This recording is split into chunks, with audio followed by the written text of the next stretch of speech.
നമസ്കാരം. തൃശൂരിൽ താമര വിരിഞ്ഞത് ശുദ്ധ തട്ടിപ്പിലൂടെ എന്ന് തെളിയുന്നു. ആരോപണങ്ങളെന്നും തോറ്റതിലെ കെറുവെന്നും പ്രവർത്തനത്തിന്റെ മികവെന്നും പറയുന്നവർക്ക് മുഖമടച്ചു കിട്ടിയ പ്രഹരമായി മീഡിയ വൺ ഇന്ന് പുറത്തുവിട്ട വീട്ടമ്മയുടെ വെളിപ്പെടുത്തൽ. പ്രസന്ന അശോകിന് ഇന്ത്യൻ ജനാധിപത്യത്തിന്റെ അഭിവാദ്യം. അവർ താമസിക്കുന്ന പൂങ്കുന്നത്തെ ക്യാപിറ്റൽ വില്ലേജ് അപ്പാർട്ട്മെന്റിലെ 4C എന്ന ഫ്ളാറ്റിൽ ക്രമക്കേടിലൂടെ ചേർത്തത് 9 വോട്ടർമാരെ. കയറിപ്പറ്റിയ വോട്ടർമാരെ അറിയില്ലെന്ന് ആ വീട്ടമ്മ തുറന്നു പറഞ്ഞു. വാടക കരാറിന്റെ മറവിലായിരുന്നു തട്ടിപ്പ്. വരണാധികാരിക്ക് പരാതി കൊടുത്തു. അയാൾ അത് പരണത്ത് വെച്ചു. സുരേഷ് ഗോപി മിന്നും വിജയം നേടി. വരണാധികാരിക്ക് പുതിയ പദവി കിട്ടി. വിജയവും കസേരകെട്ടലുമൊക്കെ തൃശൂരിൽ ജനാധിപത്യത്തെ കുഴിച്ചുമൂടി നേടിയതോ? രാഹുൽ ഗാന്ധി ഉയർത്തുന്ന ചോദ്യങ്ങൾ അങ്ങനെ തൃശൂരിനെയും കിടിലം കൊള്ളിക്കുന്നു. ഡൽഹിയിൽ തെരഞ്ഞെടുപ്പ് കമ്മീഷന്റെ ആസ്ഥാനം ഇന്ന് കിടിലം കൊണ്ടതുപോലെ. പ്രസന്ന അശോകിനെ പോലെ എത്ര പേരെ പറ്റിച്ചാണ് ഒരാൾ MP-യും കേന്ദ്രമന്ത്രിയുമായത് എന്ന ചോദ്യമാണ് ഉയരുന്നത്. ഈ വിഷയമാണ് സ്പെഷ്യൽ എഡിഷൻ ചർച്ച ചെയ്യുന്നത്. തൃശൂർ അങ്ങെടുത്തത് ഇങ്ങനെയോ?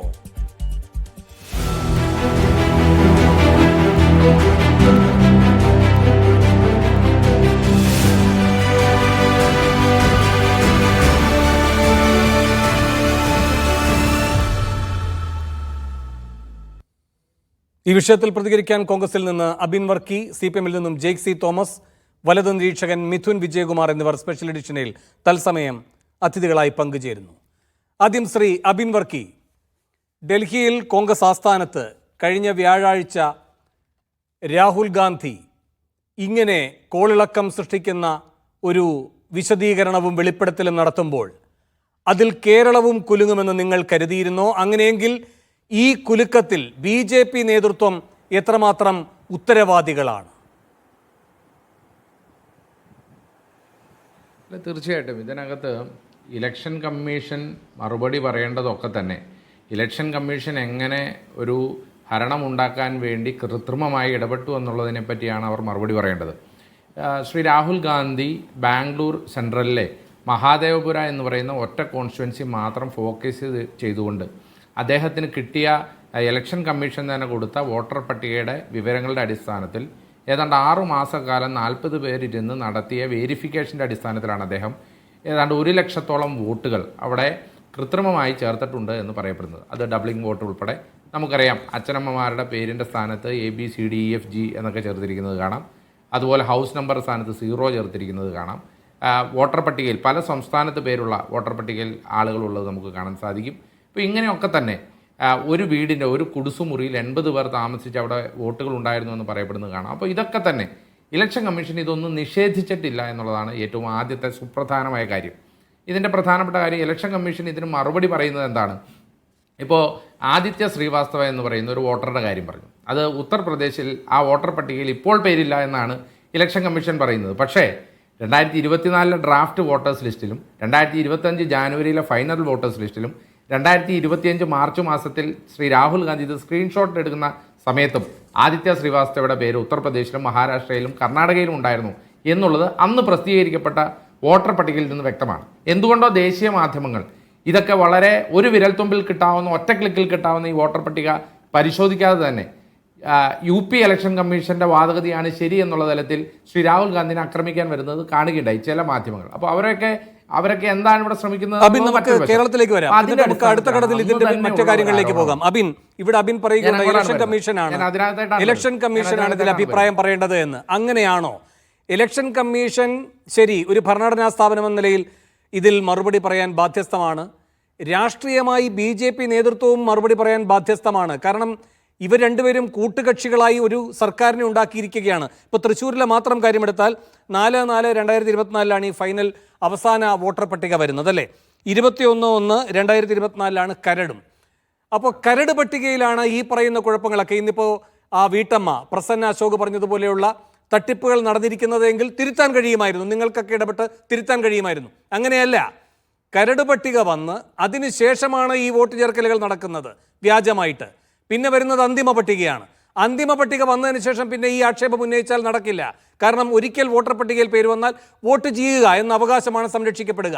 അപ്പോൾ ഇത് BJPയും തെരഞ്ഞെടുപ്പ് കമ്മീഷനും ചേർന്ന ഒത്തുകളിയല്ല എന്ന് ഇനി എങ്ങനെയാണ് നിഷേധിക്കാൻ കഴിയുക?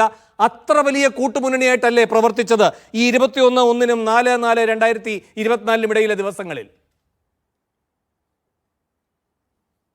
അല്ല, തീർച്ചയായിട്ടും ഇപ്പോൾ തെരഞ്ഞെടുപ്പ് കമ്മീഷനെ സത്യം പറഞ്ഞാൽ BJPയുടെ പോഷക സംഘടനയായി പ്രഖ്യാപിക്കേണ്ട ഗതികേടിലാണ് ഇന്ന് ഇന്ത്യ രാജ്യമുള്ളത്. കാരണം BJPക്ക് വേണ്ടി വിടുപണി ചെയ്യുന്ന ഒരു ഇലക്ഷൻ കമ്മീഷനായി ഇന്ത്യയിലെ ഇലക്ഷൻ കമ്മീഷൻ മാറി എന്നുള്ളത് വസ്തുതയാണ്. ഇപ്പോൾ തൃശ്ശൂരിലെ കണക്കുകളിലേക്ക് വന്നാൽ ഞാനത് പറയാൻ കാരണം, ഈ ആദ്യം പറയുമ്പോൾ തന്നെ ഈ BJPക്കാർ പറയും ഞങ്ങൾക്ക് A ക്ലാസ് ഉണ്ട്, B ക്ലാസ് ഉണ്ട്, ടാർഗറ്റഡ് മണ്ഡലമുണ്ട് എന്നൊക്കെ പറയും. അതിനകത്തൊരു A ക്ലാസ് ടാർഗറ്റഡ് മണ്ഡലമായിരുന്നു തൃശ്ശൂർ. ഇപ്പോൾ ഈ തൃശ്ശൂരിൽ എന്താണ് സംഭവിച്ചത്? എറണാകുളം ജില്ലയുടെ പല പാർലമെൻറ്റ് മണ്ഡലത്തിൽ നിന്നും തൃശ്ശൂരിലെ തന്നെ ആലത്തൂർ പോലുള്ള പാർലമെൻറ്റ് മണ്ഡലത്തിൽ നിന്നും കൃത്യമായ വോട്ടുകൾ, RSS വോട്ടുകൾ അവിടെ അനധികൃതമായി തൃശ്ശൂർ പാർലമെൻറ്റ് മണ്ഡലത്തിൽ ചേർത്തു. സംസ്ഥാന ചരിത്രത്തിൽ ഏറ്റവും കൂടുതൽ വോട്ടർ പട്ടികയിൽ പേരുകൾ ചേർക്കപ്പെട്ടത് കഴിഞ്ഞ കൊല്ലം തൃശ്ശൂർ പാർലമെൻറ്റ് മണ്ഡലത്തിലാണ്. 1,46,000 വോട്ടുകളാണ്. രണ്ടാം സ്ഥാനത്തുള്ളത് വടകര പാർലമെൻറ്റ് മണ്ഡലമാണ്. 1,35,000 വോട്ടുകളാണ്. പക്ഷേ 2019 വടകര 1,06,000 വോട്ടുകൾ ചേർക്കപ്പെട്ടു. പക്ഷേ തൃശ്ശൂരിൽ എത്രയാണ് ചേർത്തതെന്നറിയോ? 61,000 വോട്ടുകൾ മാത്രമാണ് 2019 ചേർത്തത്. അതേ സ്ഥാനത്താണ് ഈ കനത്ത മൈഗ്രേഷൻ മധ്യ കേരളത്തിൽ നിന്നുണ്ടാകുന്ന അതേ സ്ഥാനത്താണ് 2024 സംസ്ഥാന ചരിത്രത്തിലെ ഏറ്റവും കൂടുതൽ വോട്ടർ പട്ടികയിൽ പേര് ചേർക്കപ്പെട്ടത് 1,46,000 തൃശ്ശൂർ മാറിയത്. അപ്പൊ അന്ന് തന്നെ സംശയമുണ്ടായിരുന്നു എന്നുള്ള കാര്യത്തിൽ നമ്മളൊക്കെ തന്നെ അത് പറഞ്ഞതാണ്. ശ്രീ K മുരളീധരൻ ഉൾപ്പെടെ ശ്രീ TN പ്രതാപൻ അന്ന് തന്നെ 24/4/2024 അദ്ദേഹം ഈ വോട്ടർ പട്ടികയിലെ ബൂത്തും അവർ അന്ന് ചേർക്കപ്പെട്ട ഫ്ളാറ്റുകളുടെ പേര് water lily flats Ayyanthole, Shakti apartments Ayyanthole, Chelur country court Ayyanthole, അതുപോലെ തന്നെ ശോഭ പ്ലാസ അവിടെ തൃശ്ശൂര്, ഇതിൻ്റെയൊക്കെ ബൂത്ത് നമ്പറുകളുടെ അടിസ്ഥാനത്തിൽ ശ്രീ TN പ്രതാപൻ ഉൾപ്പെടെയുള്ള ആളുകൾ അവരന്നേ പരാതി കൊടുത്തിട്ടുണ്ട്. ഈ പരാതി കൊടുത്തപ്പോൾ അന്നത്തെ കളക്ടർ പറയുന്നത് എന്താ? ഫൈനൽ വോട്ടർ പട്ടികയിൽ വന്നവരൊക്കെ പേര് അവർ വോട്ട് ചെയ്യും. ഫൈനൽ വോട്ടർ പട്ടികയിലാണ് ഈ പേരുകൾ അഡീഷണൽ ലിസ്റ്റായി വന്നത് എന്നുള്ളതാണ് യാഥാർത്ഥ്യം. അങ്ങനെ RSSന്റെ കോറായിട്ടുള്ള വോട്ടർമാരെ അല്ലെങ്കിൽ കേഡർമാരെ, അന്യ സംസ്ഥാനത്തിൽ നിന്ന് മലയാളം സംസാരിക്കുന്ന RSS കേഡർമാരെ തൃശ്ശൂരിൽ കൊണ്ട് ചേർത്തിട്ടുണ്ട്. അവരുടെ വോട്ടുകൾ ചേർത്തു. എങ്ങനെയാണ് റെസിഡൻസ് സർട്ടിഫിക്കറ്റ് ഉണ്ടാക്കിയതെന്നറിയാമോ? ഈ അഡ്രസ്സിലേക്ക് അവരുടെ പേര്, ഇപ്പോൾ വേണുവിൻ്റെ പേരിലാണ് ഒരു അഡ്രസ്സ് അവിടെ കൃത്രിമമായി ഉണ്ടാക്കുന്നതെങ്കിൽ Venu water lily apartments Ayyanthole എന്ന് പറഞ്ഞ ഒരു പോസ്റ്റ് കാർഡ് അയക്കും. ആ പോസ്റ്റ് കാർഡ് അയക്കുമ്പോൾ അതാണ് അവിടുത്തെ റെസിഡൻസ് സർട്ടിഫിക്കറ്റ് ആയിട്ട് ഉപയോഗിക്കുന്നത്. എത്രയോ എളുപ്പത്തിൽ നമുക്ക് ചേർക്കാൻ സാധിക്കും. ഇങ്ങനെ ചേർത്ത നമ്മൾ കണ്ടെത്തിയ വോട്ടുകളിലൊക്കെ പരാതി കൊടുത്തു. പക്ഷേ അന്ന് ജില്ലാ കളക്ടർ അതിനകത്ത് നടപടി എടുത്തില്ല എന്നത് മാത്രമല്ല, അദ്ദേഹം പറഞ്ഞു ഇവരൊക്കെ ഫൈനൽ വോട്ടർ പട്ടികയിൽ വന്നുകൊണ്ട് ഈ പേരുകളൊക്കെ വോട്ട് ചെയ്യപ്പെടുന്നു. അതിന്റെ ഭാഗമായി എന്തെങ്കിലും പാരിതോഷികം കിട്ടിയെന്ന ആക്ഷേപമുണ്ടോ? അത്തരം ആരോപണം സുനിൽ ഉന്നയിച്ചിട്ടുണ്ട്. അല്ല, ഞാൻ പറഞ്ഞത് കൃഷ്ണ തേജ എന്ന് പറയുന്ന ജില്ലാ കളക്ടർക്ക് അതിനുശേഷം ചില സ്ഥാനമാനങ്ങളൊക്കെ ലഭിച്ചു. അപ്പോൾ ഞാൻ പറഞ്ഞത് ജില്ലാ കളക്ടർ ഉൾപ്പെടെയുള്ള ആളുകൾ അന്ന് എടുത്ത ഈ സമീപനം എന്ന് പറഞ്ഞാൽ അന്ന് തന്നെ സംശയാസ്പദമാണ്.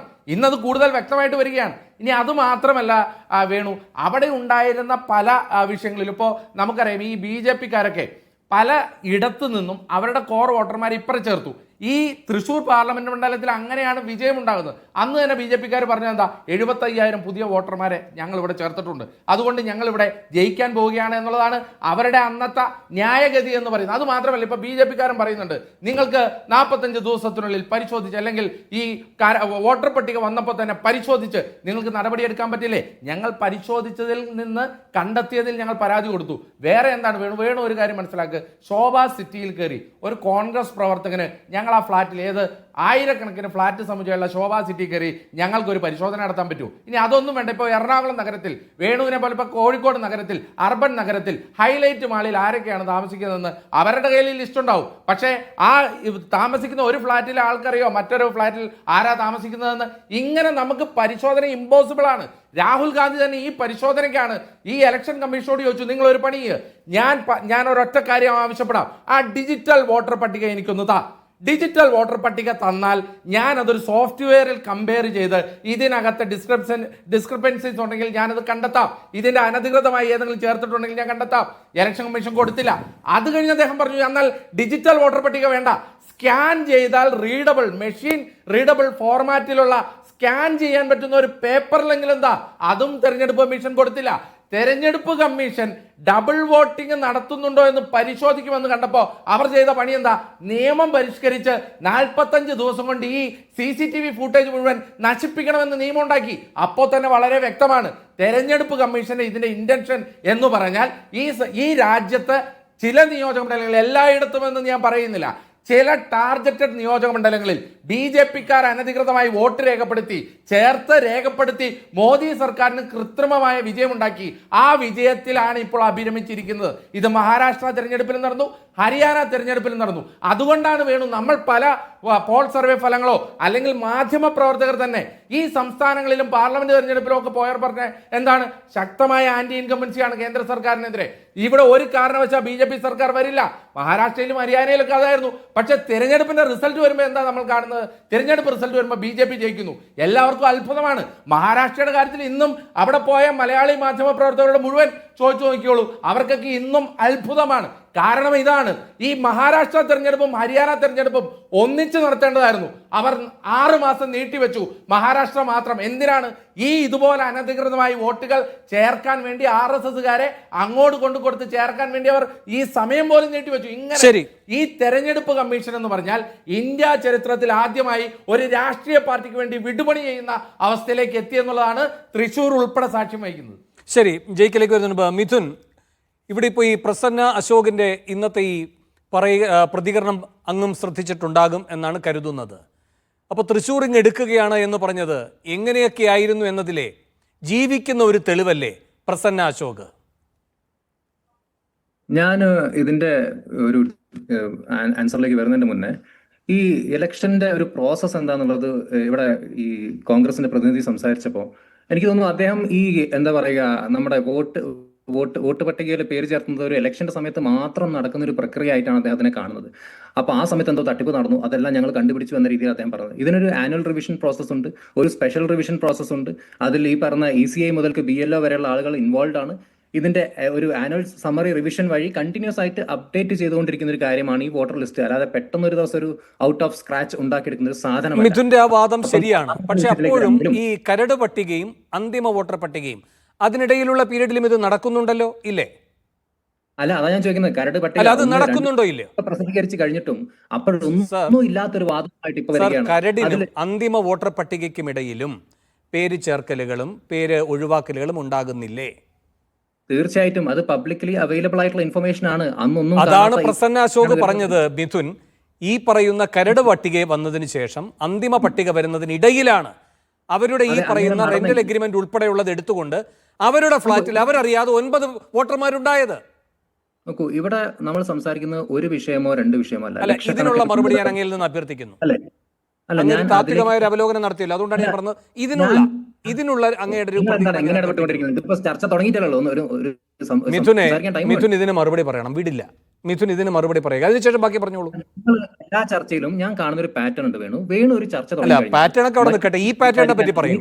കരടിനും അന്തിമ പട്ടികയ്ക്കും ഇടയിൽ വന്നിരിക്കുന്ന ഈ പാറ്റേണിനെ പറ്റി അങ്ങയുടെ പ്രതികരണം. ഞാൻ ആദ്യം അങ്ങയുടെ പ്രതികരണം. വേണു ഒരാളോട് ഒരു ചോദ്യം ചോദിച്ചു കഴിഞ്ഞാൽ അയാൾക്ക് ആ ഉത്തരം പറയാനുള്ള സമയം കൊടുക്കാതെ ഈ പാറ്റേണിനെ പറ്റി പറഞ്ഞതിന് ശേഷം അങ്ങ് എത്ര സമയം വേണമെങ്കിലും എടുത്തോളൂ. കരടിനും അന്തിമ പട്ടികയ്ക്കും ഇടയിലെ തട്ടിപ്പിനെ പറ്റിയാണ് ഇവിടെ ചർച്ച, അല്ലാതെ നടന്ന ഒരു പ്രോസസിനെ പറ്റിയും ഇല്ല. മിഥുൻ പറഞ്ഞപ്പോൾ തന്നെ പറഞ്ഞല്ലോ, അങ്ങ് പറഞ്ഞ ആ ഭാഗമെല്ലാം ശരി, അങ്ങ് പറഞ്ഞ ആ ഭാഗമെല്ലാം ശരി. കരട് പട്ടികയ്ക്കും അന്തിമ പട്ടികയ്ക്കും ഇടയിൽ നടന്ന വോട്ടർമാരെ ചേർക്കലിലെ കൃത്രിമം, അതിനൊരു മറുപടി പറഞ്ഞിട്ട് ബാക്കി എത്ര സമയം വേണമെങ്കിൽ എടുത്ത് സംസാരിച്ചു. അതാണ് ഞാൻ പറഞ്ഞുകൊണ്ടിരിക്കുന്നത്. അതിൽ 1 2 നമ്പർ അല്ലല്ലോ നിങ്ങൾ കോട്ട് ചെയ്യുന്നത്. ഈ ഒരൊറ്റ വിഷയം മാത്രമാണ് ഉണ്ടായത്. അങ്ങനെയെങ്കിൽ പോലും എന്തുകൊണ്ട് 45 ആ പരാതിപ്പെടാനുള്ള സമയം, ഇനി ഇലക്ഷൻ കഴിഞ്ഞിട്ടാണെങ്കിൽ പോലും പരാതിപ്പെടാനുള്ള സമയമുണ്ട്, ഇതിനിടയിലാണെങ്കിലും തിരുത്താനുള്ള സമയമുണ്ട്. അതായത് പെറ്റീഷൻ ഒന്നും തന്നെ ഫയൽ ചെയ്തിട്ടില്ല. നമുക്ക് ഈ പറഞ്ഞ പോലെ ഇതൊരു എന്താ പറയുക, ചീറ്റിംഗിന്റെ അല്ലെങ്കിൽ ക്രിമിനൽ ഒഫൻസിന്റെ പരിധിയിൽ വരുന്ന കാര്യമാണ്. ഇങ്ങനെ ഒരു കാര്യം നടന്നു എന്ന് സ്ഥാപിച്ചെടുക്കുകയാണെങ്കിൽ അപ്പോൾ ഒരു FIR പോലും ഫയൽ ചെയ്യാതെ നിങ്ങൾ വാദിച്ചുകൊണ്ടേ ഇങ്ങനെ നടന്നു എന്ന് നിങ്ങൾ ഒരു FIR ഫയൽ ചെയ്തോ? IPC സെക്ഷൻസ് അന്ന് മീൻസ് 171D കീഴിൽ വരുന്ന ഒരു ഇതാണ്, ക്രൈമാണിത്. അപ്പൊ ഒരു ബാക്കിയുള്ളവർ എന്തൊക്കെ ചെയ്തു എന്നത് ഓർമ്മിപ്പിക്കുന്ന മിഥുനോടൊരു കാര്യം ചോദിച്ചോട്ടെ. കരട് പട്ടികയ്ക്കും അന്തിമ വോട്ടർ പട്ടികയ്ക്കും ഇടയിൽ പ്രസന്ന അശോക് എന്ന് പറയുന്ന വീട്ടമ്മ താമസിക്കുന്ന ആ ഫ്ളാറ്റിൽ അവരറിയാതെ 9 വോട്ടർമാരുണ്ടായി. അതിനോടുള്ള മിഥുന്റെ പ്രതികരണം ഞാൻ അഭ്യർത്ഥിക്കുകയാണ് വീണ്ടും. BLO ചോദ്യം ചെയ്തോ? ആരാണ് ചേർത്തത് വോട്ട്? BLO അല്ലേ ചേർക്കുക? BLO വെരിഫൈ ചെയ്യേണ്ടത്. ഇതാരാണ് ചോദ്യം ചെയ്തോന്നൊക്കെ ആരോടാണ് ചോദിക്കുന്നത് മിഥുൻ? അല്ല, BLO ഇവിടെ ആരാ ചോദ്യം കെ ചെയ്തത്? പി രാജേന്ദ്രൻ LDF കൺവീനർ, ഒരു സെക്കൻഡ്, ജില്ലാ കൺവീനർ, ഈ തെരഞ്ഞെടുപ്പിന് ചുമതലയുണ്ടായിരുന്നയാൾ. ഒരു സെക്കൻഡ് സാർ, ഒരു സെക്കൻഡ് സാർ. BLO ആരാണ്? ഈ TN പ്രതാപൻ, ഒരു സെക്കൻഡ് സാർ, ഒരു സെക്കൻഡ് സാർ, TN പ്രതാപൻ, ഇവരെല്ലാവരും ഇതുമായി ബന്ധപ്പെട്ട പരാതി കൊടുത്തു. ഞാനൊന്ന് പറയട്ടെ, പരാതി കൊടുത്തു. കെ പി രാജേന്ദ്രനെ, ഒരു സെക്കൻഡ് സാർ, കെ പി രാജേന്ദ്രനെ പ്രത്യേകമായി ഹിയറിംഗിനും കൂടെ വിളിച്ചു. ഇതെല്ലാം പരിശോധിച്ചതിന് ശേഷമാണ് പറയുന്നത് അന്തിമ വോട്ടർ പട്ടികയിൽ പേര് വന്നു കഴിഞ്ഞു, അതുകൊണ്ട് മാറ്റാൻ കഴിയില്ല എന്ന്. മാത്രമല്ല, സംസ്ഥാന ഭരണാധികാരി, ഒറ്റ സെക്കൻഡ് വേഗം നിർത്താം, സംസ്ഥാന ഭരണാധികാരിയാകട്ടെ പറഞ്ഞ എന്താണെന്ന് അറിയാമോ മിഥുൻ? ഈ സുനിലിന്റെ ഈ വാർത്താ സമ്മേളനം കണ്ടപ്പോൾ ഇങ്ങനെ പരാതിയെ കിട്ടിയിട്ടില്ല എന്ന് വെച്ചാൽ ജില്ലാ ഭരണാധികാരി ഇത് മുകളിലേക്ക് കൊടുത്തിട്ടില്ല. അതാണ് അതിൽ നിന്ന് തെളിയുന്നത്. ഇനി ഉത്തരം വേണോ അതോ പറഞ്ഞുകൊണ്ട് പോവാണോ? അല്ല, അങ്ങ് മാറ്റി വിഷയം മാറ്റി പറയുകയാണെങ്കിൽ ഞാൻ പറഞ്ഞുകൊണ്ട് തന്നെ പോകും. അല്ല, താങ്കൾ പറഞ്ഞുകൊണ്ട് പോവാണ്, എനിക്കത് കേട്ടുകൊണ്ടിരിക്കാനുള്ള താല്പര്യമൊന്നുമില്ല. അതങ്ങയുടെ സ്വാതന്ത്ര്യം. അപ്പൊ ഞാൻ പറയുന്ന ഒരു കാര്യം, അങ്ങനെ ഈ ഇലക്ഷൻ കമ്മീഷൻ ഇവർ പറയുന്ന പരാതി കേൾക്കുന്നില്ല എങ്കിൽ കോടതി എന്നൊരു ഓപ്ഷൻ അവിടെ തുറന്നു കിടപ്പില്ലേ? ക്രിമിനൽ ഒഫൻസ് ആണ്, FIR രജിസ്റ്റർ ചെയ്യാനുള്ള ഒരു ഓപ്ഷൻ അവിടെ തുറന്നു കിടപ്പില്ലേ? എന്തുകൊണ്ട് അതിനൊന്നും പോയില്ല? എന്തുകൊണ്ട് അതൊന്നും പരീക്ഷിച്ചില്ല? അല്ല, അവരെന്തൊക്കെ ചെയ്യണമെന്ന് അവരെ പറ്റിയുള്ള ഉത്തരവാദിത്വം ഓർമ്മിപ്പിക്കുന്ന അങ്ങ് ഈ പറയുന്ന കൃഷ്ണ തേജ എന്തുകൊണ്ട് ഇങ്ങനെ ഒരു സമീപനം എടുത്തു എന്ന് ചോദിക്കാത്തത് എന്തുകൊണ്ട്? അല്ല, കൃഷ്ണ തേജ അങ്ങനെ സമീപനം എടുക്കുന്നില്ലെങ്കിൽ ഇപ്പൊ പോലും കോർട്ട് ഒരു ഓപ്ഷനായിട്ട് അവിടെ തുറന്നു കിടപ്പുണ്ട്. ഞാൻ രാഹുൽ ഗാന്ധി പറയുന്ന ഇപ്പൊ രാഹുൽ ഗാന്ധിയുടെ വിഷയത്തിലേക്ക് വരാണെങ്കിൽ അദ്ദേഹം ഫ്രീഡം പാർക്കിൽ വന്നിട്ട് ഇത്ര വലിയ പ്രസംഗം നടത്തുന്നു. പക്ഷെ അവിടെ നിന്ന് ഒരു 250 മീറ്റർ അകലെയുള്ള ECI ഓഫീസിലേക്ക് അദ്ദേഹം പോകുന്നില്ല. അവിടെ പോയിട്ട് പ്രൂഫ് സബ്മിറ്റ് ചെയ്യാൻ പറഞ്ഞാൽ അദ്ദേഹം സബ്മിറ്റ് ചെയ്യുന്നില്ല. അപ്പൊ അത് തന്നെയാണ് കേരളത്തിലെ നിലപാടും. രാഹുൽ ഗാന്ധി അവസാനമായി ഒരു കാര്യം കൂടി ചെയ്യണം എന്നതാണല്ലോ നിങ്ങൾ അദ്ദേഹത്തിന്റെ മേൽ ഓർമ്മിപ്പിക്കുന്ന ഉത്തരവാദിത്ത ബോധം. ഒരു സെക്കൻഡ്, അതിന് മുൻപ് ചെയ്ത ഒരുപിടി കാര്യങ്ങളുണ്ട്. കഴിഞ്ഞ 6 മാസം ഈ ജ്ഞാനേഷ് കുമാർ അടക്കമുള്ളവർ ഈ പറയുന്ന സുഖമായി നിങ്ങളുടെ മൂന്നാമത്തെ സർക്കാരിനെയും അധികാരത്തിൽ ഇരുത്തി 45ാമത്തെ ദിവസം അതിലെ എല്ലാ രേഖകളും നശിപ്പിച്ച് കഴിയുമ്പോൾ കഴിഞ്ഞ 6 മാസമായി അയാളൊരു പണിയെടുത്തുകൊണ്ടിരിക്കുകയായിരുന്നു. അതാണ് അതിനുള്ള മറുപടി.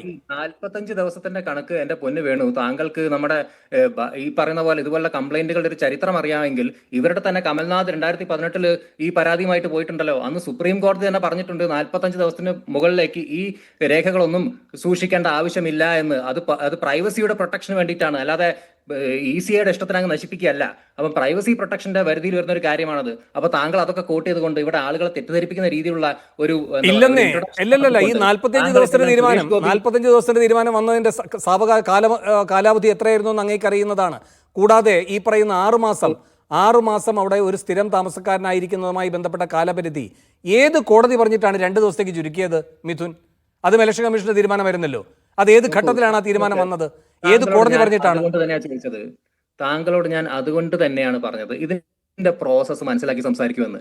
ഈ ആനുവൽ റിവിഷന്റെ സമയത്ത് സർക്കാരിന്റെ കണ്ണിൽപ്പെട്ടില്ല, ഇത്രയും രാഷ്ട്രീയ പാർട്ടിക്കാരുടെ കണ്ണിൽപ്പെട്ടില്ല, എവിടെയും കണ്ണിൽപ്പെടാത്ത സാധനം ഇപ്പൊ പൊന്തി വരികയാണ്. അതിന്റെ അർത്ഥം എന്താണ് വേണു? അപ്പൊ ഇവിടെ അനാവശ്യമായിട്ടുള്ള ഒരു ചർച്ച ഉണ്ടാക്കിക്കൊണ്ട് BJPയുടെ തൃശ്ശൂരിലെ വിജയം ആക്സെപ്റ്റ് ചെയ്യാൻ പറ്റുന്നില്ല എന്ന് തന്നെയല്ലേ മനസ്സിലാക്കേണ്ടത്. അതിന്റെ കാരണം എന്താ? 7 അടി പൊക്കത്തിൽ അച്ചടി കടലാസുകളുടെ ഒരു പൂന കൊണ്ട് കൊടുത്തു. അത് നോക്കിയെടുക്കണ്ടേ? അത് നോക്കിയെടുക്കാൻ 6 മാസം എടുത്തു. 30 സെക്കൻഡ് കൊണ്ട് ചെയ്യേണ്ടത് 6 മാസത്തേക്ക് നീട്ടുകയുണ്ടായി. അതിനിടെ 45 ദിവസം കൊണ്ട് എല്ലാം നശിപ്പിക്കുകയും ചെയ്തു. ഞാൻ വരാൻ പറ്റും. ജയിക്കെ, ഇവിടെ മിഥുൻ പറഞ്ഞ 2-3 വാദഗതികളുണ്ട്. എന്തേ FIR ഇടാതെ പോയി? ഈ ഒരു സെക്കൻഡ് ഈ 45 ദിവസം എന്ന് പറയുന്നത് സുപ്രീം കോടതി നൽകുന്നതാണ്. ഇങ്ങനെ ചില വാദഗതികളാണ് പറഞ്ഞത്. അതിനുശേഷം മിഥുനിലേക്ക് വരാം. മിഥുന്റെ പ്രധാനപ്പെട്ട 1-2 ഒരു സെക്കൻഡ് പ്രധാനപ്പെട്ട 1-2 വാദഗതികളുണ്ടല്ലോ. ഇപ്പൊ മിഥുൻ പറഞ്ഞതിന് പ്രധാനമായും പറഞ്ഞ വിമർശനങ്ങൾക്കുള്ള മറുപടി. അല്ലല്ല വേണു, ഒരു കാര്യം പറഞ്ഞിട്ട് വേണു ജയിക്കുള്ളൂ. എനിക്ക് ആ കാര്യം പറഞ്ഞേ പറ്റൂ. അത് കേട്ട് ഇവിടെ കേരളത്തില് 2,76,000-ഓളം ഡ്യൂപ്ലിക്കേറ്റ് വോട്ടുകൾ ഉണ്ടെന്ന് BJP ഇപ്പൊ ആരോപിക്കുന്നുണ്ട്. തിരുവനന്തപുരം കോർപ്പറേഷനിൽ കുഴപ്പമില്ല. മിഥുൻ പറയുന്നതിലെ അടുത്ത പോയിന്റാണ്, അതിലേക്ക് വരാം. മിഥുൻ ഇപ്പൊ ആദ്യം പറഞ്ഞ കാര്യങ്ങൾ, നിങ്ങൾ എന്തൊക്കെ ചെയ്യേണ്ടിയിരുന്നു, രാഹുൽ ഗാന്ധി എന്തൊക്കെ ചെയ്യേണ്ടിയിരുന്നു, ആ കാര്യത്തിൽ മിഥുൻ പറഞ്ഞ വാദമുണ്ടല്ലോ, അതിനുള്ള മറുപടി ആദ്യം. അല്ല, അദ്ദേഹം അത്തരത്തിൽ എന്തുകൊണ്ട് കോടതിയിൽ പോയില്ല, എന്തുകൊണ്ട് FIR ഇടിപ്പിച്ചില്ല, ഇത്തരം സാങ്കേതികമായ ചോദ്യങ്ങൾ എപ്പോഴൊക്കെ ഇത്തരത്തിൽ സംഘപരിവാര നേതൃത്വം നൽകുന്ന ഭരണകൂടത്തിന്റെ വിവിധ ഏജൻസികൾ, ഇപ്പോൾ എനിക്ക് മുമ്പായി കോൺഗ്രസ് പ്രതിനിധി സംസാരിച്ച പല കാര്യങ്ങളോടും എനിക്ക് യോജിപ്പാണ്, അതുകൊണ്ട് ഞാനത് ആവർത്തിക്കുന്നില്ല. പക്ഷെ എപ്പോഴൊക്കെ ഭരണകൂടത്തിന്റെ ഈ സംവിധാനങ്ങളെ എല്ലാ അർത്ഥത്തിലും നിയമവിരുദ്ധമായി ഇന്ത്യൻ സംഘപരിവാരം ഉപയോഗിച്ച് എപ്പോഴൊക്കെ അത്തരം ചോദ്യങ്ങൾ ഉയർന്നു വന്നിട്ടുണ്ടോ ആ സമയങ്ങളിലാകെ ഈ കൂട്ടർ സ്ഥിരം ചോദിച്ചുകൊണ്ടിരിക്കുന്ന ഒരു ചോദ്യം അത് മാത്രമാണ് സംഘപരിവാർ രാഷ്ട്രീയത്തോട് ആഭിമുഖ്യമുള്ള നമ്മുടെ സഹപാനലിസ്റ്റ് ഈ ചർച്ചയിൽ ഉയർത്തുന്നത്. ഞാനിതിന്റെ സൂക്ഷ്മതയുള്ള വിശദാംശങ്ങളിലേക്ക് ഒന്നും പോവുകയല്ല. രണ്ട് ലളിതമായ കണക്കുകൾ നമ്മുടെ മുമ്പിലുണ്ട്. അതായത് ഭാഗികമായി ചില കാര്യങ്ങൾ കോൺഗ്രസിന്റെ പ്രതിനിധി പറഞ്ഞു, ഞാൻ ആവർത്തിക്കുന്നില്ല. പക്ഷേ 2024 ഇന്ത്യൻ പാർലമെന്റ് തെരഞ്ഞെടുപ്പിൽ വോട്ടർ പട്ടികയിൽ പേര് ചേർക്കുന്നതിന് വളരെ ലളിതമായ ഒരു കാര്യമേ ആവശ്യമുണ്ടായിരുന്നുള്ളൂ. ആ കാര്യം എന്താണ്? ആ കാര്യം എന്ന് പറയുന്നത്, നിങ്ങൾ ഒരു സ്ഥലത്തെ താമസക്കാരനാണ് എന്ന് തെളിയിക്കാൻ നിങ്ങളുടെ അഡ്രസ്സിൽ, നിങ്ങളുടെ മേൽവിലാസത്തിൽ ലഭിച്ചിട്ടുള്ള ഒരു പോസ്റ്റൽ ലെറ്റർ അല്ലെങ്കിൽ ഒരു തപാൽ കത്ത് മാത്രം മതിയായിരുന്നു നിങ്ങൾക്ക് വോട്ടർ പട്ടികയിൽ പേര് ചേർക്കാനുള്ള സ്ഥിരം താമസക്കാരന്റെ പ്രതീകം അല്ലെങ്കിൽ അതിന്റെ തെളിവ് എന്ന് പറയുന്നതിന്. എന്നാൽ 2025 നമ്മൾ ഒത്തുചേരുമ്പോഴോ ബീഹാർ എന്ന് പറയുന്ന സംസ്ഥാനം ഭാവി ഇന്ത്യയുടെ ചൂണ്ടുപലക എന്നതുപോലെ നമ്മളുടെ മുമ്പിൽ നിൽക്കുകയാണ്. അവിടുത്തെ SIR അല്ലെ, സ്പെഷ്യൽ ഇന്റൻസീവ് റിവിഷൻ നമ്മളുടെ മുമ്പിലുണ്ട്. എന്ത് വേണം? ആധാർ ഉണ്ടെങ്കിൽ നിങ്ങൾക്ക് പേര് ചേർക്കാൻ കഴിയില്ല, ലൈസൻസ് ഉണ്ടെങ്കിൽ നിങ്ങൾക്ക് പേര് ചേർക്കാൻ കഴിയില്ല, പാസ്പോർട്ട് ഉണ്ടെങ്കിൽ നിങ്ങൾക്ക് പേര് ചേർക്കാൻ കഴിയില്ല. മറിച്ച് രണ്ട് തരത്തിലുള്ള ദുരുപയോഗമാണ്. പോസ്റ്റ് കാർഡ് എന്ന് പറയുന്നത് ഒരു ആവശ്യത്തിന് ദുരുപയോഗം ചെയ്യാൻ, ഈ SIR എന്ന് പറയുന്നത് മറ്റൊരു ആവശ്യത്തിന് ദുരുപയോഗം ചെയ്യാൻ. രണ്ടിന്റെയും ഉദ്ദേശം ദുരുപയോഗമാണ്. അല്ല, അതിലേക്കാണ് ഞാൻ വരുന്നത്. വളരെ ലളിതമായി ലോകമെമ്പാടുമുള്ള യുക്തിസഹമായി ചിന്തിക്കുന്ന ആളുകൾക്ക് ബോധ്യം വരും. 2024 നിങ്ങളുടെ അഡ്രസ്സിൽ ലഭിച്ച ഒരു കത്തുണ്ടെങ്കിൽ നിങ്ങൾക്ക് സ്ഥിരം താമസക്കാരനാകാം, നിങ്ങൾക്ക് വോട്ടർ പട്ടികയിൽ പേര് ചേർക്കാം. 2025 വരുമ്പോഴോ അപ്പോൾ 2024 ഉദ്ദേശ ലക്ഷ്യം പരമാവധി തങ്ങൾ ആഗ്രഹിക്കുന്ന വ്യാജ വോട്ടർമാരെ തങ്ങൾ ആഗ്രഹിക്കുന്ന മണ്ഡലങ്ങളിൽ ചേർക്കണം. അപ്പോൾ നിയമങ്ങളും നിയമാവലികളും പഴങ്കഥയാകുന്നു. നിങ്ങളുടെ പേരിൽ അച്ചടിച്ച് വരുന്ന ഒരു തപാൽ ലെറ്ററിന്റെ മികവിൽ നിങ്ങൾക്ക് ഏതു പ്രദേശത്തെയും വോട്ടറായി എൻറോൾ ചെയ്ത് കയറാം. 2025 സ്പെഷ്യൽ ഇന്റൻസീവ് റിവിഷന്റെ ഭാഗമാകുമ്പോൾ എന്താണ്? അനഭിബന്ധരായ മുഴുവൻ ആളുകളെയും തങ്ങൾക്ക് ഒഴിവാക്കണം. അപ്പോൾ നിങ്ങളുടെ കയ്യിലുള്ള പാസ്പോർട്ട് അതൊരു ജലരേഖയാണ്, നിങ്ങളുടെ കയ്യിലുള്ള ആധാർ അതിനിവിടെ പുല്ലുവിലയാണ്, നിങ്ങളുടെ കയ്യിലുള്ള ലൈസൻസ് അതിനിവിടെ വില ഏതുമില്ല. മറിച്ച് എന്ത് വേണം? ജില്ലാ മജിസ്ട്രേറ്റ് സാക്ഷ്യപ്പെടുത്തിയ ഒപ്പോടുകൂടെയുള്ള വിഭവങ്ങൾ, അല്ലെങ്കിൽ PSU പബ്ലിക് സെക്ടർ അണ്ടർടേക്കിങ്ങിൽ ജോലി ചെയ്തുകൊണ്ടിരിക്കുന്ന നിങ്ങളുടെ ID കാർഡ്, അല്ലെങ്കിൽ ഇത്തരത്തിൽ അസാധാരണമാംവിധം മാത്രം ഇന്ത്യയിൽ ഒരു സാധാരണക്കാരന് ലഭിക്കാൻ സാധ്യതയുള്ള അപൂർവ സാധനങ്ങൾ മാത്രം വെച്ചുകൊണ്ട് നിങ്ങൾക്ക് വോട്ടർ ID-യിൽ എൻറോൾ ചെയ്യാൻ വേണ്ടി കഴിയും. ഇതിന്റെ ഉദ്ദേശം എന്താണ്? 2024 അച്ചടിച്ച് വന്ന ഒരു തപാൽ കത്തിന്റെ മാത്രം ബലത്തിൽ നിങ്ങൾക്ക് ഇഷ്ടമുള്ള പ്രദേശത്ത് RSSന്റെ ആശീർവാദത്തോടു കൂടി ഒരു വോട്ടറായി എൻറോൾ ചെയ്യാമെങ്കിൽ SIR-ന്റെ കാലയളവിൽ 2025 ആധാറും ലൈസൻസും പാസ്പോർട്ടും മുതലായ സമഗ്ര ആധികാരിക രേഖകൾ ഒന്നും ഉണ്ടായിട്ടും അതിന് പുല്ലുവിലയാണ് എന്ന് കൽപ്പിക്കുന്ന അനുഭവങ്ങളാണ് നമുക്ക് മുമ്പിലൂടെ കടന്നു പോകുന്നത്. ഇതിൽ ലളിതമായ രണ്ടാമത്തെ കാര്യം ഞാൻ പറയാൻ ഉദ്ദേശിക്കുന്നത്, കേരളത്തിലെ പാർലമെന്റ് തെരഞ്ഞെടുപ്പ് അനുഭവങ്ങൾ, ഇപ്പൊ തൃശ്ശൂർ കൂടെ മുൻനിർത്തിയിട്ടാണ് ഈ ചർച്ച വികസിക്കുന്നത്. കേരളത്തിലെ പാർലമെന്റ് തെരഞ്ഞെടുപ്പ് അനുഭവങ്ങളിൽ കേരളത്തിന്റെ 20 പാർലമെന്റ് മണ്ഡലങ്ങളിൽ ആകെ ചേർത്തിരിക്കുന്ന പൊതു വോട്ടുകളുടെ ശരാശരി എന്ന് പറയുന്നത് 79,881. പക്ഷേ കേരളത്തിലെ ഒരൊറ്റ പാർലമെന്റ് മണ്ഡലത്തിൽ മാത്രം സവിശേഷകരമായി അസാധാരണമായി ചേർക്കപ്പെട്ട ആകെ വോട്ടുകളുടെ എണ്ണം എത്രയാണ്? അത് 1,45,945 145945. കേരളത്തിന്റെ ആകെ ശരാശരി 79,881. തൃശ്ശൂരിലേക്ക് വരുമ്പോൾ മാത്രം 1,45,945 പോകുന്നു.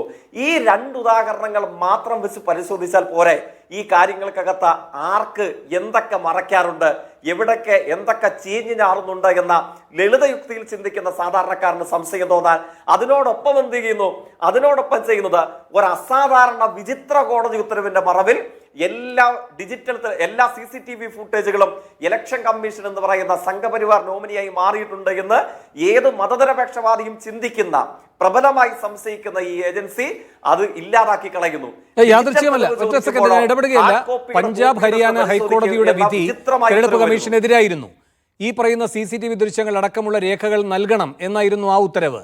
അതിനുശേഷമാണ് കേന്ദ്ര സർക്കാർ ഉടനെ തന്നെ ഒരു ചട്ടഭേദഗതി കൊണ്ടുവരികയും പിന്നെ സുപ്രീം കോടതിയിൽ അത് ഈ രൂപത്തിലുള്ള വിധിക്ക് വഴിവെക്കുകയും ചെയ്യുന്നത്. ജയിക്കിന് തുടരാം. അല്ല തീർച്ചയായിട്ടും. അപ്പോൾ ഇലക്ഷൻ കമ്മീഷൻ എന്ത് ചെയ്യുകയാണ്? ഈ വിചിത്ര സ്വഭാവമുള്ള അസാധാരണ സ്വഭാവമുള്ള ഈ കോടതി ഉത്തരവിന്റെ ചുവട് പിടിച്ചുകൊണ്ട് മത്സരാടിസ്ഥാനത്തിൽ ഇന്ത്യയുടെ ലീഡർ ഓഫ് ഒപ്പോസിഷൻ എന്ന LOP ചോദിച്ച ഈ ഡിജിറ്റൽ തെളിവുകൾക്ക് പകരം ആ ഡിജിറ്റൽ തെളിവുകളെ താൽക്കാലികമായി തങ്ങൾക്ക് ലഭിച്ച കോടതി ഉത്തരവിന്റെ സൗജന്യത്തിൽ ഇല്ലാതാക്കി കളയുകയാണ്. CCTV ഫുട്ടേജ് ഇല്ലാതാക്കി കളയുന്നു.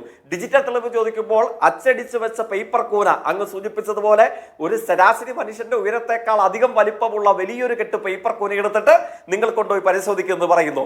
ഇപ്പോൾ ഇവിടെ ചർച്ച ചെയ്തുകൊണ്ടിരിക്കുന്ന മണ്ഡലത്തിൽ തന്നെ ഇപ്പൊ അങ്ങ് തൃശ്ശൂരെ ഉദാഹരണം പറഞ്ഞു. തൃശ്ശൂർ മുതൽ മഹാരാഷ്ട്രയിലെ ബാംഗ്ലൂർ സെൻട്രലിലെ മഹാദേവപുര വരെയുള്ള മണ്ഡലങ്ങളുടെ ഉദാഹരണം എന്താണ്? 80 പേർ ഒരുമിച്ച് ജീവിക്കുന്ന ഒറ്റ പ്രദേശം, ഒരു ചെറു കൂര അല്ലെ നമ്മൾ കണ്ടു, ഒരൊറ്റ മുറി. അവിടുത്തെ 80 പേർ എവിടെ പോയി? ആ 80 പേർ എൻറോൾ ചെയ്തത് എങ്ങനെയാണ്? അച്ചടിച്ച് വന്ന ഒരു തപാൽ കത്തിന്റെ ബലത്തിൽ മാത്രമാണ്. അത് മഹാദേവപുരം മുതൽ തൃശ്ശൂർ വരെയുള്ള അനുഭവങ്ങൾ അതാണ് സൂചിപ്പിക്കുന്നത്. ഇവിടെ നിങ്ങൾ സൂചിപ്പിച്ച പേരുകാരി അവർ പറയുന്ന അനുഭവങ്ങൾ സൂചിപ്പിക്കുന്നത് അത് ശരിവെക്കുന്ന തെളിവുകൾ നമുക്ക് മുമ്പിൽ പണം വിടർത്തി നിൽക്കുന്നത് പോലെ നിൽക്കുകയാണ്. അത് ചോദിക്കുമ്പോൾ പറയുന്നത് എന്താണ്? സംഘപരിവാർ രാഷ്ട്രീയക്കാരെ തോൽപ്പിക്കുന്ന തൊലിക്കട്ടിയോടുകൂടി അദ്ദേഹം പറയുന്നത് അവിടെ ബൂത്ത് ലെവൽ ഓഫീസർ ഇല്ലേ, നിങ്ങൾ FIR ഇട്ടിട്ടില്ലേ? ഇത് എന്തുകൊണ്ടാണ് ഈ ചോദ്യങ്ങളെ തള്ളിക്കളഞ്ഞ് ജനങ്ങൾക്കിടയിൽ സമരശക്തിയായി ഇത് ഉയർത്തേണ്ട വരുന്ന അവസ്ഥയിലേക്ക് നമ്മൾ എത്തുന്നത് എന്താണ്? ഇതിനെ സംബന്ധിച്ച് ഏതെങ്കിലും ഒരു കോടതി ഉത്തരവോ കേവലമായ ഒരു FIR അല്ല ഇന്നത്തെ ഇന്ത്യയിൽ ആവശ്യം. ഇന്നത്തെ ഇന്ത്യയിൽ ശതകോടിക്കണക്കിന് വരുന്ന മനുഷ്യന്മാരെ ഇതിനെ സംബന്ധിച്ച് ബോധമുള്ളവരാക്കി മാറ്റുക. ഏതു തരത്തിലുള്ള അട്ടിമറിക്കാണ് ഇന്ത്യ സാക്ഷ്യം വഹിച്ചുകൊണ്ടിരിക്കുന്നത്? തൃശ്ശൂർ മുതൽ മഹാദേവപുരം വരെയുള്ള ഇന്ത്യയിലെ പാർലമെന്റ് മണ്ഡലങ്ങളിലെ വിവിധ നിയോജക മണ്ഡലങ്ങൾ എவ்விதമുള്ള നഗ്നമായ രാഷ്ട്രീയ അട്ടിമറിക്കാണ് സാക്ഷ്യം വഹിച്ചുകൊണ്ടിരിക്കുന്നത് എന്ന് ഏത് കോടതി ഏമാനെയും ഏത് ഇലക്ഷൻ കമ്മീഷനെയും ഏത് പോലീസ് ഉദ്യോഗസ്ഥനെയും ഏത് കളക്ടറെയും ബോധ്യപ്പെടുത്തുന്നതിന് മുമ്പ് ഇന്ത്യയിലെ സാധാരണക്കാരായ ജനങ്ങളെ ബോധ്യപ്പെടുത്തണം. ആ ജനങ്ങളെ ബോധ്യപ്പെടുത്തുന്നതിൽ വലിയൊരളവിൽ ഇതിനോടകം ഇന്ത്യയിലെ പ്രതിപക്ഷം വിജയിച്ചിരിക്കുന്നു.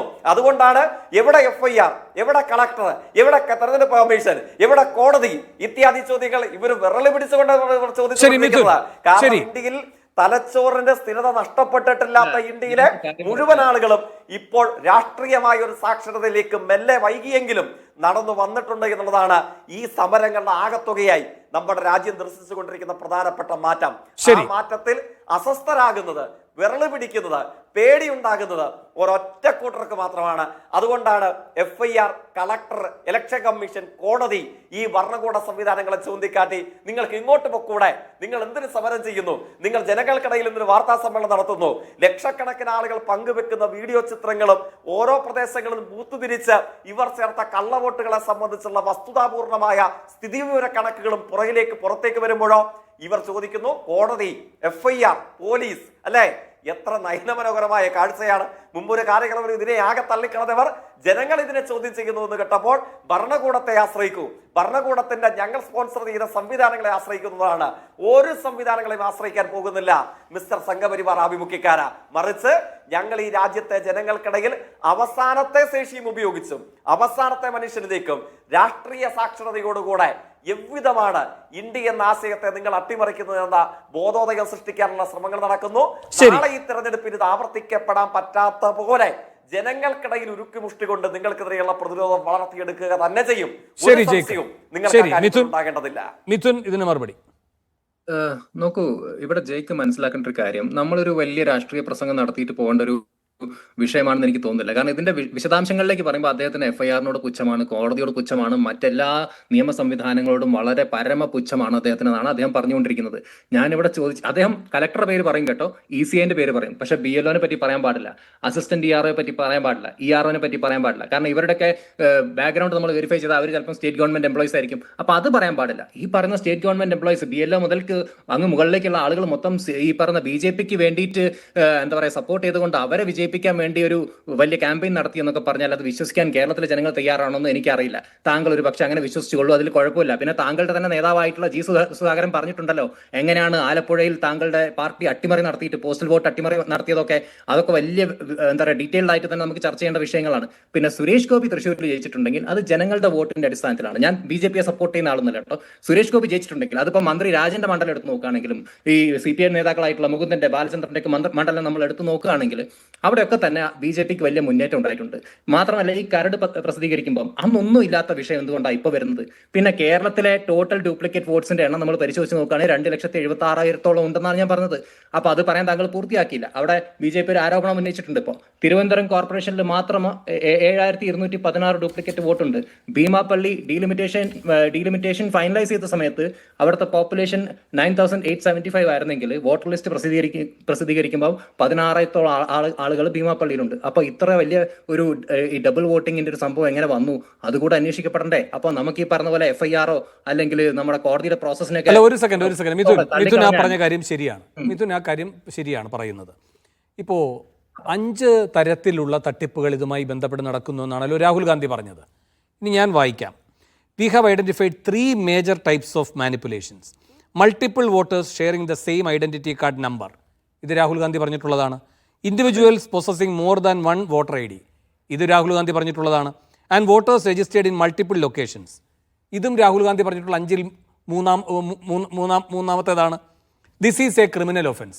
ഇത് പറഞ്ഞ ആളുടെ പേരിൽ മാത്രമേ ഉള്ളൂ വ്യത്യാസം. ഇത് പറഞ്ഞത് അനൂപ് ആന്റണിയാണ്.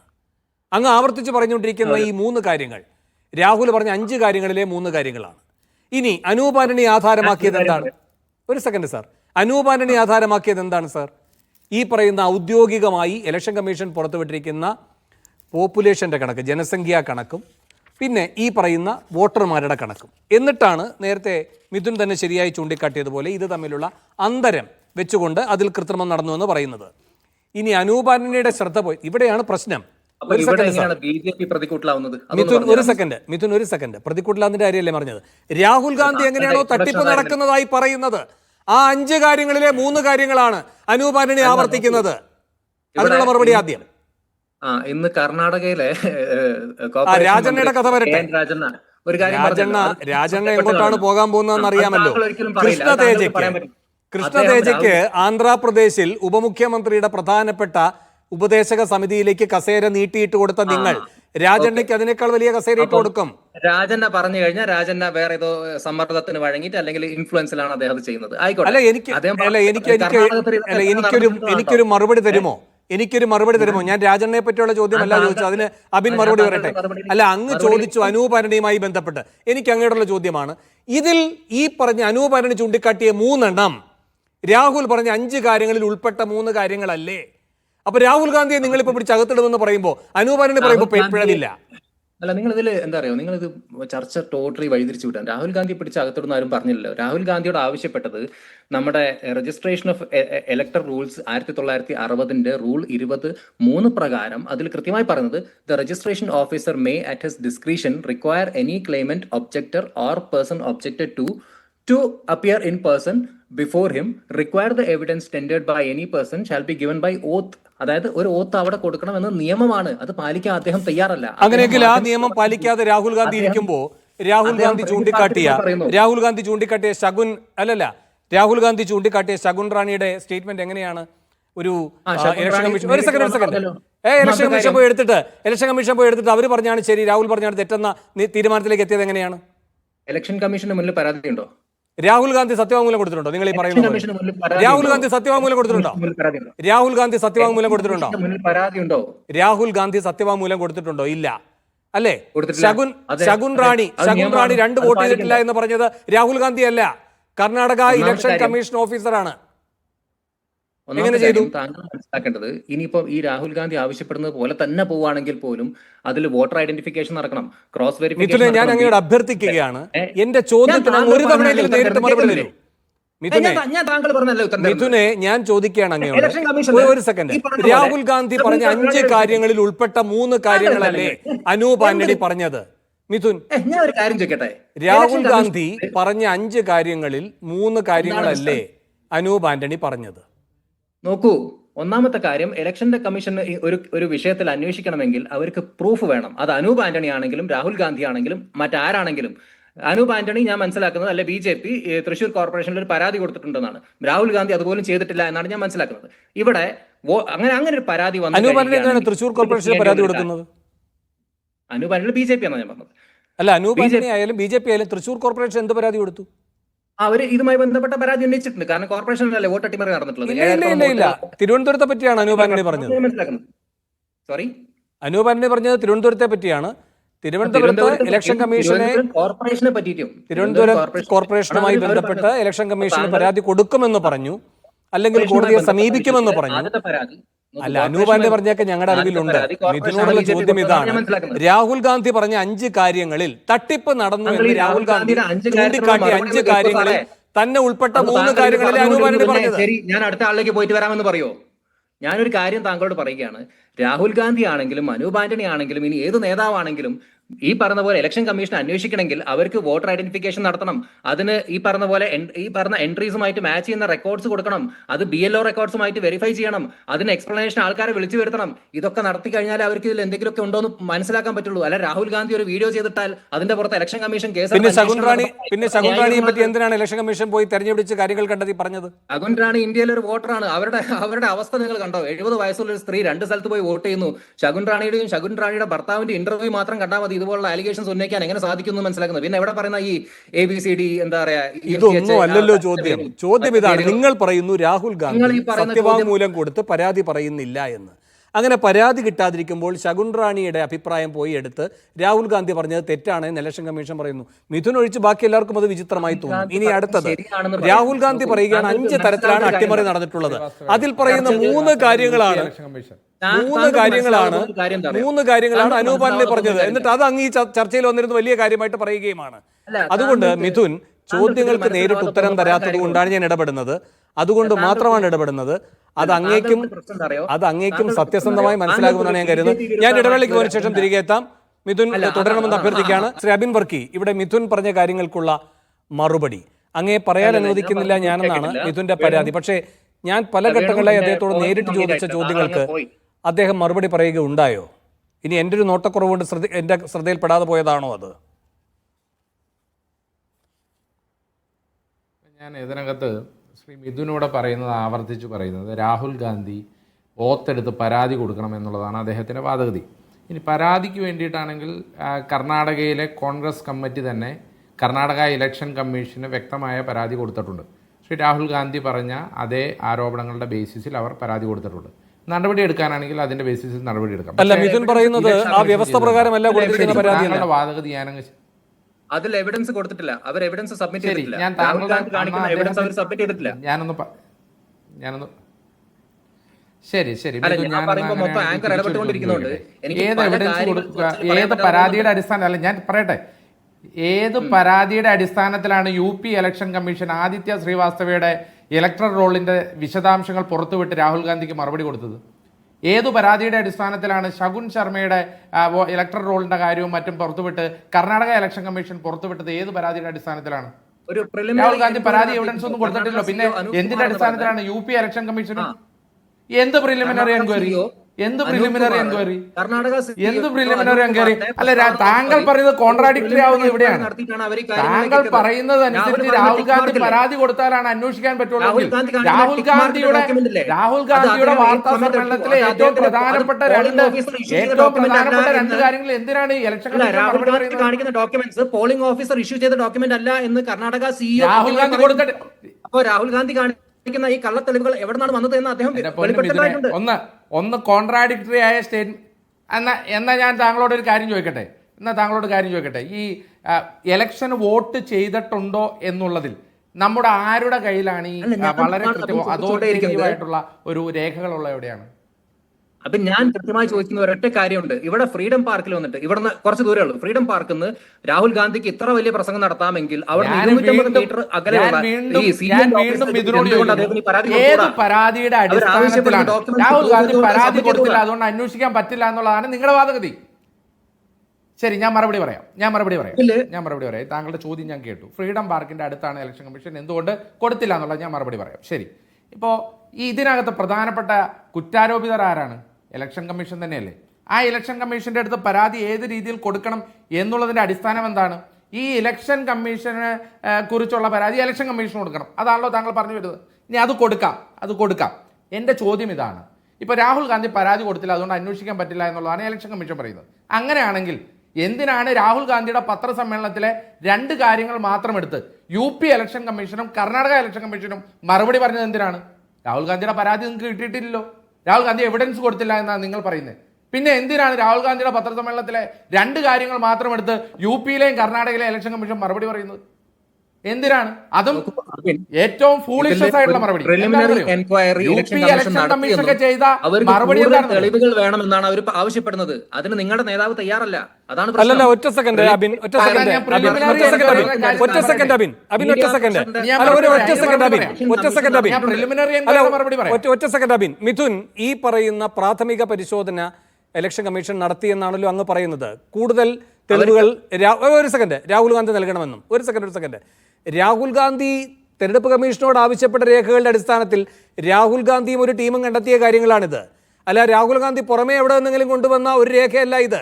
ഇതിലൊരു ഈ രേഖയുടെ ആധികാരികതയിൽ സംശയമുണ്ട് എങ്കിൽ അതിന്റെ ഉത്തരം പറയേണ്ടത് രാഹുൽ ഗാന്ധി അല്ല, രാഹുൽ ഗാന്ധിക്ക് ഈ രേഖകൾ കൊടുത്ത തെരഞ്ഞെടുപ്പ് കമ്മീഷനാണ്. അബിൻ വേഗം, അബിൻ എന്താണ് ഈ പ്രിലിമിനറി എൻക്വയറിയുമായി ബന്ധപ്പെട്ട്? വരാം മിഥുൻ വരാം. മിഥുൻ ഒന്ന് സഹകരിക്കൂ. അബിൻ, ഞാൻ പ്രിലിമിനറി എൻക്വയറിയുടെ കാര്യം തന്നെ പറയുന്നത് UP election commission preliminary enquiry നടത്തിയെന്നാണ് പറയുന്നത്. എത്ര വിരോധാഭാസമാണെന്നത് അറിയോ? എന്ന് പറഞ്ഞാൽ നമ്മുടെ മിഥുൻ ഒരു സെക്കൻഡ് അദ്ദേഹം ഒന്ന് പറയട്ടെ. മിഥുൻ, ഞാൻ പറയട്ടെ. യു.പി ഇലക്ഷൻ കമ്മീഷൻ ഇവിടെ മറുപടി കൊടുത്തു. എന്താ മറുപടി കൊടുത്തേ? ആദിത്യ ശർമ്മയുടെയും വിശാൽ സിംഗിന്റെയും പേര് ഇപ്പോൾ ഇലക്ട്രോളിൽ ഇല്ല എന്നുള്ളതാണ് അവരുടെ മറുപടി. എന്നാണ് പാർലമെന്റ് തെരഞ്ഞെടുപ്പ് കഴിഞ്ഞത്? പാർലമെന്റ് തെരഞ്ഞെടുപ്പ് കഴിഞ്ഞത് 2024 മെയ് മാസത്തിലാണ്, മെയ് മാസത്തിലാണ്. ഒക്ടോബർ മാസത്തിൽ എല്ലാ കൊല്ലവും ഇലക്ട്രോൾ ഇറങ്ങുമെന്ന് താങ്കൾ പറഞ്ഞല്ലോ.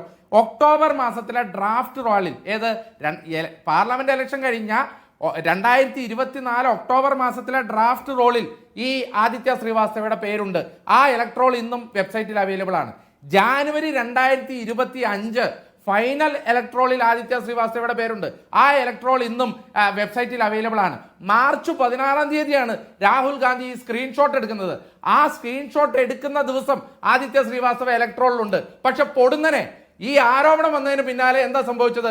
2 ദിവസത്തേക്ക് വെബ്സൈറ്റ് ഡൗൺ ആണ്. പിന്നീട് കാണുന്നത് ഈ വെബ്സൈറ്റിൽ ആദിത്യ ശ്രീവാസ്തവയുടെ പേരില്ല. എവിടെയൊക്കെയാണ് ഇത് ഇപ്പോൾ ഡൗൺ ആയിരിക്കുന്നത്? കേരളത്തിൽ ഇപ്പോൾ ഡൗൺ ആയിരിക്കുന്നു, തൃശ്ശൂർ ഉന്നയിക്കപ്പെട്ടതുകൊണ്ട് അല്ലേ? അതുപോലെ തന്നെ യു.പിയിലില്ല, മഹാരാഷ്ട്രയിലില്ല, കർണാടകയിലില്ല, ഹരിയാനയിലില്ല, തമിഴ്നാട്ടിൽ ഇതുവരെ ആക്ഷേപങ്ങളൊന്നും ഉണ്ടായിട്ടില്ല. അവിടെ ഈ വെബ്സൈറ്റ് പ്രവർത്തിക്കുന്നുണ്ട്. തമിഴ്നാട്ടിൽ ഈ ആക്ഷേപങ്ങളൊന്നും ഇതുവരെ വന്നിട്ടില്ല. അവിടെ ആ വെബ്സൈറ്റ് പ്രവർത്തിക്കുന്നുണ്ട്. ഇനി അത് മാത്രമല്ല ഒറ്റ കാര്യോടെ ഞാൻ കൂട്ടിച്ചേർത്തിട്ട്, അതായത് എങ്ങനെയാണ് ഡ്യുവൽ വോട്ടിംഗ് നടന്നോ ഇല്ലയോ എന്ന് നമ്മൾ തെളിയിക്കേണ്ടത് CCTV ഫൂട്ടേജിന്റെ അടിസ്ഥാനത്തിലാണ്. ഇപ്പൊ അദ്ദേഹം പറഞ്ഞു 2018 കമൽനാഥിന്റെ കേസിന്റെ അടിസ്ഥാനത്തിലാണ് CCTV ഫൂട്ടേജ് ഡിലീറ്റ് ചെയ്തത്. അത് ശുദ്ധ മണ്ടത്തരമാണ്, അല്ലെങ്കിൽ നിരർത്ഥകമായ വാദഗതിയാണ്. 2018 കമൽനാഥിന്റെ കേസിൽ CCTV ഫൂട്ടേജിന്റെ കാര്യമല്ല പറഞ്ഞത്. അന്ന് മെഷീൻ റീഡബിൾ ഫോർമാറ്റിലുള്ള വോട്ടർ പട്ടികയുടെ തർക്കം വന്നപ്പോ അതിന്റെ കാര്യമാണ് പറഞ്ഞത്. ഇത് എങ്ങനെയാണ് ഞാൻ പറയട്ടെ,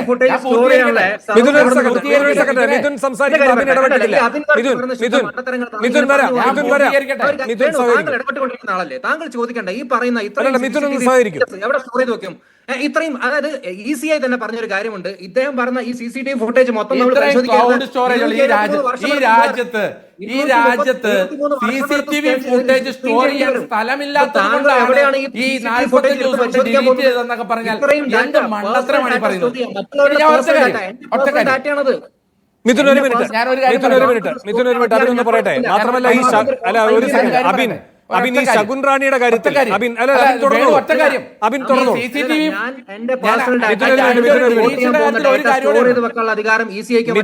മിഥുൻ സംസാരിക്കുമ്പോൾ അബിൻ തടസ്സപ്പെടുത്തിയിട്ടില്ല.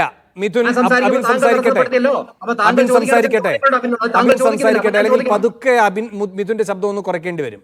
അങ്ങനെയുള്ള എല്ലാ ബഹുമാനത്തോടെ പതുക്കെ ഒന്ന് കുറയ്ക്കേണ്ടി വരും. കാരണം ഞാൻ പറയുകയാണ്, നമ്മൾ തമ്മിലല്ല. മിഥുൻ സംസാരിക്കുമ്പോൾ അബിൻ ഇടപെട്ടിട്ടില്ല. മര്യാദ മിഥുൻ കാണിക്കണമെന്ന് അഭ്യർത്ഥിക്കുകയാണ്.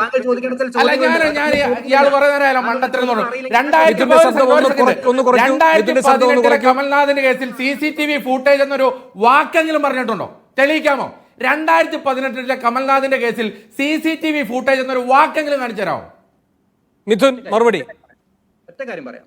ഈ 2018 കമൽനാഥിന്റെ കേസിൽ ഒരു CCTV ഫൂട്ടേജ് ഒരു വാക്ക് കാണിച്ചു തരാമോ? പറഞ്ഞൊരു കാര്യമുണ്ട്, ഇലക്ഷൻ കമ്മീഷൻ പറഞ്ഞൊരു കാര്യമുണ്ട്.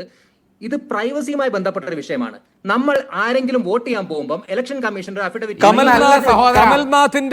കമൽനാഥിന്റെ കേസാണ് അബിൻ പറയുന്നത്. അതിൽ ഞാൻ കമൽനാഥിന്റെ കേസിൽ 2010 CCTV ഫൂട്ടേജ് എന്നൊരു വാക്കുണ്ടോ? അതിൽ പ്രൈവസി കൺസേൺ എന്ന വാക്കുണ്ടോ? പ്രൈവസി ഏതിലാണ് പറഞ്ഞത്? മെഷീൻ റീഡബിൾ വോട്ടർ പട്ടിക കൊടുക്കണമെന്ന് പറഞ്ഞപ്പോഴാണ് പ്രൈവസിയുടെ കാര്യം പറഞ്ഞത്. മണ്ഡലം പറയുന്നത് ഞാൻ ആ വിധി വായിച്ചിട്ടേ കേസാണത്. അതുമായി ബന്ധപ്പെട്ട് അതിന്റെ വിധി ഒന്ന് വായിച്ചു നോക്കിയാൽ മതി. ആ വിധി തന്നെ വായിച്ചിട്ട് പറഞ്ഞു. ഇഷ്യൂ മാത്രമല്ല, ആ വിധി വായിച്ചിട്ടാ പറയുന്നത്. CCTV മെഷീൻ റീഡബിൾ വോട്ടർ പട്ടിക. ഇനി ഒരു കാര്യം പറയാം, വേണു ഒരു കാര്യം ചോദിക്കട്ടെ. അബിൻ പറയൂ. പ്രൈവസി വേണു എന്നാ ഞാനൊരു കാര്യം പറയട്ടെ, ഒരു സെക്കൻഡ്. വേണു ഉത്തരം വേണ്ടേ? ഒന്ന് ഉത്തരം എന്റെ അവസരം, തന്റെ അവസരമല്ല. എന്റെ അവസരത്തിൽ ഞാൻ ഉത്തരം പറയും, താനല്ല ഉത്തരം പറയേണ്ടത്. മിഥുൻ ഈ രീതി ശരിയല്ല. അബിൻ ഒരു അതിഥിയല്ലേ സംസാരിക്കുന്നത്, താങ്കളെ പോലെ. താങ്കൾ മിണ്ടായിരിക്കാൻ പറയുമ്പോ സംഘികളുടെ അടുത്ത് പറയാം, എന്റെ അടുത്ത് വേണ്ട. അബിൻ സംസാരിച്ചോളൂ. മിഥുന്റെ ശബ്ദം ഒരിത്തിരി കുറയ്ക്കണം. മിഥുന്റെ ശബ്ദം ഒരിത്തിരി കുറയ്ക്കാം. അബിൻ പറഞ്ഞോളൂ. അബിൻ പറഞ്ഞോളൂ. അബിൻ പറഞ്ഞത് കേൾക്കാം. വേണു, ഈ CCTV ഫുട്ടേജ് ഡിലീറ്റ് ചെയ്യാനുള്ള തീരുമാനം എന്നാണ് വന്നതെന്നറിയോ?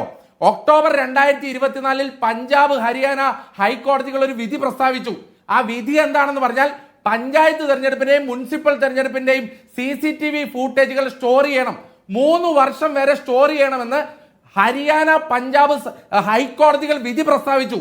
ആ വിധി വന്നതിന്റെ പിന്നാലെയാണ് ഡിസംബർ 2024 ഈ നിയമം പരിഷ്കരിക്കുന്നതിനുള്ള ചർച്ച നടത്തിയത്. 93(2)A conduct of election rules 961 amend ചെയ്തുകൊണ്ടാണ് 45 ദിവസം CCTV ഫുട്ടേജ് സ്റ്റോർ ചെയ്യാമുള്ളൂ എന്നുള്ള വിധി വന്നത്. അത് ഒക്ടോബർ 2024 ഹരിയാന, പഞ്ചാബ് ഹൈക്കോടതി വിധികളുടെ അടിസ്ഥാനത്തിലാണ്. ആ ഹൈക്കോടതി വിധി പറയുന്നത് ഒരു CCTV ഫുട്ടേജ് വന്നാൽ അത് 3 വർഷം വരെ സ്റ്റോർ ചെയ്ത് വെക്കണമെന്നാണ്. കാരണം ആ 3 വർഷത്തിനുള്ളിൽ ഒരു ഇലക്ഷൻ കേസ് വന്നാൽ ഇത് പ്രസന്റ് ചെയ്യണം എന്നുള്ളതാണ്. ആ വിധി തങ്ങൾക്ക് തിരിച്ചടിയാണ് എന്ന് കണ്ടാണ് ഒരു നിയമം തന്നെ അമെൻഡ് ചെയ്തിട്ട് 45 ദിവസത്തെ ഈ റൂള് കൊണ്ടുവന്നിരിക്കുക. എന്നിട്ട് പറയാണ് 2018 കമൽനാഥിന്റെ കേസാണെന്നോ? അങ്ങനെയാണെങ്കിൽ എന്താ 2019 മാറ്റാത്തെ? എന്ന് മാത്രമല്ല 2020 മാറ്റാത്തെ? എന്ന് മാത്രമല്ല അബിൻ മാറ്റാത്തത്. ശരി, ശകുൻ റാണി 2 വട്ടം വോട്ട് ചെയ്തിട്ടില്ല എന്ന് തെരഞ്ഞെടുപ്പ് കമ്മീഷൻ എങ്ങനെയാണ് സ്ഥിരീകരിച്ചത്? ശകുൻ റാണിയോട് ചോദിച്ചു. ഈ 70 എന്നൊക്കെ പറഞ്ഞ് ഭയങ്കരമായി വൈകാരികമായി മിഥുൻ സംസാരിക്കുന്നുണ്ടായിരുന്നല്ലോ. അതാണ് ഏതെങ്കിലും ഒരു വോട്ടർ പറയുമോ ഞാൻ 2 തവണ വോട്ട് ചെയ്തു എന്ന്? അതിലെ കാര്യം എന്താ? അബിൻ, അത് മാത്രല്ല വേണു, ശകുൻ റാണിയുടെ പേരിൽ 2 എപ്പിക്കാർഡുകൾ ഉണ്ടെന്നാണ് പറഞ്ഞത്.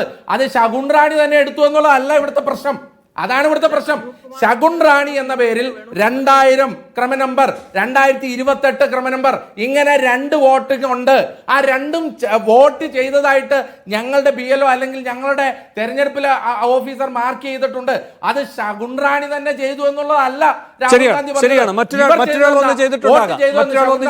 പക്ഷേ ആ CCTV ദൃശ്യങ്ങൾ ഇനിയൊട്ടും കിട്ടുകയുമില്ല. ശരി മിഥുൻ വേഗം, എന്നിട്ട് എനിക്ക് ജയിക്കിലേക്ക് പോകണം.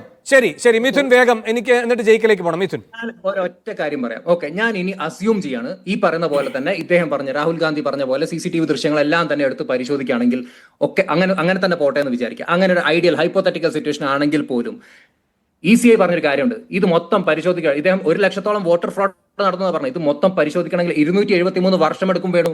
ഈ പറഞ്ഞ പോലെ ഈ ഡാറ്റയൊക്കെ CCTV വിഷ്വൽസ് ഒക്കെ എവിടെ കൊണ്ടുപോയി സ്റ്റോർ ചെയ്ത് വെക്കും? ഇത് ഇത്രയും കാലം പ്രൊട്ടക്ട് ചെയ്യണം. ഇതിൽ പ്രൈവസി കൺസേൺസ് ഉണ്ട്. ഈ പറഞ്ഞ പോലെ ആളുകളുടെ പെർമിഷൻ വാങ്ങിയിട്ടല്ല ഈ പറയുന്ന പോലെ CCTV ഫുട്ടേജ് ഒക്കെ എടുക്കുന്നത്.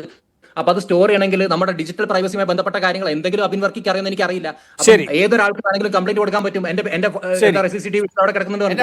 അപ്പൊ എന്തെങ്കിലും മാത്രമല്ല, കമൽനാഥിന്റെ വിഷയത്തില് പ്രൈവസി കൺസേൺ കമൽനാഥിന്റെ വിഷയത്തിൽ സുപ്രീം കോടതി പറഞ്ഞത് ECIക്ക് അതിനുള്ള ഡിസ്ക്രിഷണറി പവർ ഉണ്ട് എന്നാണ്. ECIക്ക് ഡിസ്ക്രിഷണറി പവർ ഉണ്ടെങ്കിൽ അവർ തീരുമാനിക്കും എത്ര ദിവസം സ്റ്റോർ ചെയ്ത് വെക്കണം. അബിൻ വർക്ക് അല്ല തീരുമാനിക്കുക. ECIക്ക് അതിനുള്ള ഡിസ്ക്രിഷണറി പവർ ഉണ്ട്.